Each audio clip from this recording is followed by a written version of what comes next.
আলহামদুলিল্লাহ, আল্লাহর কাছে হাজার হাজার শুক্রিয়া যে আমার মেয়ে চাচা চাচি, ফুপা ফুপু, খালা খালু, মামা মামি, নানা নানি, দাদা দাদি, বাবা মা তো আছেই, সবার আদর পাবে। এই যে ওর চাচা আর চাচি মিনিসোটা থেকে ফ্লাই করে আসছে ভাস্তিকে দেখার জন্য। আমি অনেক অনেক অনেক খুশি হয়েছি, আলহামদুলিল্লাহ। আমার ফেসবুকে যারা ভাই বোনেরা আছেন তারা সবসময় আমার মেয়ের জন্য দোয়া করেন। সবাইকে অসংখ্য ধন্যবাদ এর জন্য। দোয়া করে যাবেন যাতে আমার মেয়েটা এরকম সবার আদর পায়।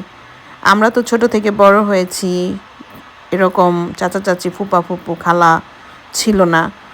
শুধু বাবা মা, ভালো হইলেও বাবা, খারাপ হইলেও বাবা মা, এর ভিতরেই ছিলাম। কিন্তু আমি আলহামদুলিল্লাহ অনেক খুশি যে আমার মেয়ে তার কপালে সবার আদর নিয়ে আসছে। এটা আল্লাহর কাছে অনেক শুক্রিয়া। সবাই দোয়া করবেন আমার ভাই বোনেরা। আসসালামু আলাইকুম। আশা করি ভিডিওটা ভালো লাগবে। ভালো লাগলেই আমার সার্থকতা। আমার এই ছোট ছোট ভিডিও যারা দেখেন তাদেরকে অনেক ধন্যবাদ।